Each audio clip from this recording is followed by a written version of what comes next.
50 years ago, NBC aired the next episode of the classic Star Trek series called Who Mourns For Adonais? And these are my opinions about it. Yes, it's a time for another video from my series Quick Thoughts On, in which I share with you my thoughts about a particular episode from the Star Trek lore. This one starts with a previously unseen Lieutenant Caroline Palamas. And we see that Scotty is actually well interested in her. They are examining Pollux 5, a planet which seems to be pretty boring. Well, it's not that boring, as we soon see, because suddenly a green hand appears and catches the Enterprise. Not long after that, a floating head appears in front of the Enterprise. The head says it's Apollo and asks Kirk and company to go down to the planet. To give them a better motivation, he threatens to destroy the Enterprise with his hand and shows them a little demonstration. Down on the planet they see quote-unquote Apollo sitting in his chair in something which could be described as an ultra-low budget version of an ancient Greek temple. He claims he is the real Apollo and wants our heroes to become his servants and demands to be worshipped by them as a deity. The thing is that he and others like Zeus, Athena, Aphrodite, Hera, Hermes and Artemis were actually a group of travelers who visited Earth 5,000 years ago, and they were treated as gods by the ancient Greeks. When he showed interest in Palamas, Scotty tries to shoot him, but he gets hit by a lightning strike. All of their phasers are now fried, and the transporter and communicators are blocked too. So our heroes must come with a plan. Chekhov notices that Apollo looked tired when he left them, which means that he probably has to go somewhere to quote-unquote recharge his batteries, which means he maybe could be killed. Apollo is still very interested in Lieutenant Palamas. He gives her a pretty dress, almost kills Scott, who tries to interfere, and then they both disappear.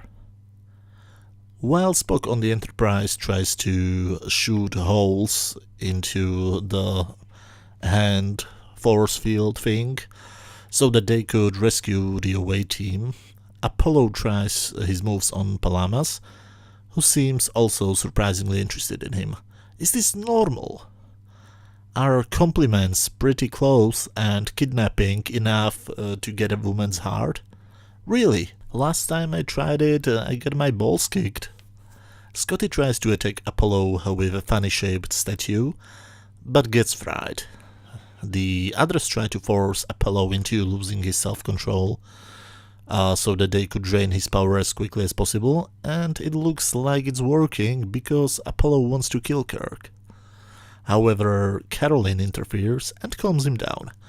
Apollo promises her he will make her the mother of a new species, but she, instead of running away, kisses him, and when she comes back to Kirk and company, she claims that she loves him. Really? Is this a 60s thing? I'm sorry, but out of all the non-convincing romances seen on the show so far, this one is to me the least convincing. Yet. Kirk orders her to break Apollo's heart, which she does, but Apollo doesn't take it very well. For some reason, he summons his lightning bolts and tries to kill her, or at least I think that's what he's trying to do. Thankfully, Spock manages to cut holes in the force field good enough for opening communications and shooting. He also found out that the source of Apollo's power is his temple, so at Kirk's command, the Enterprise shoots at it. Apollo tries to shoot back, but the temple gets destroyed. Caroline gets rescued. Apollo has a dramatic scene, and he disappears. And everybody acts like it's a bad thing. Okay, where to start? When I was a kid, I was a huge fan of science fiction and Greek mythology. As you can imagine, that made me very popular, especially with the ladies. Being able to recite the Iliad is a huge chick magnet, right?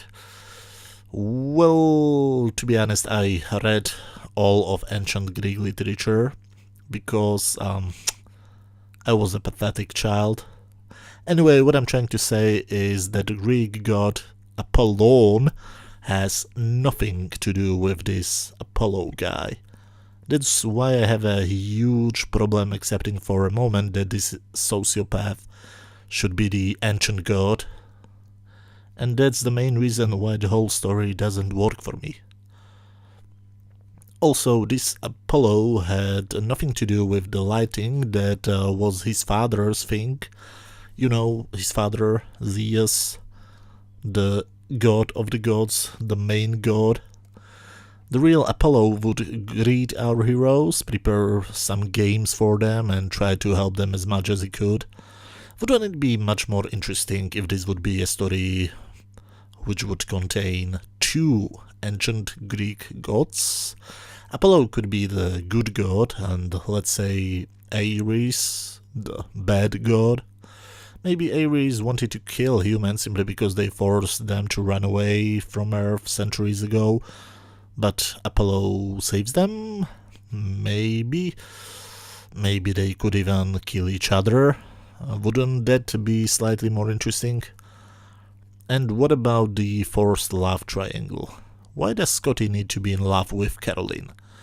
How does it help the story? Couldn't he be simply afraid for the well-being of his co-worker? And I talked a bit about the Apollo-Caroline relationship. I don't know if it's just me, but I don't buy it. First of all, it's a romance between two people we have never met before and will never meet after this episode. We don't know them, so why should we care? If you watched other episodes of the original series, you surely noticed that every time they used a romantic subplot, it was always between one of the lead characters, usually Kirk, and one of the guest stars. It's very rare to see a romance between two guest stars, and at least for me, it's not emotionally working.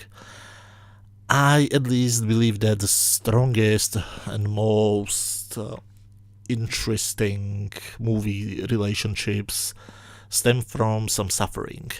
If two people suffer together, they usually will bond quicker, if that makes sense.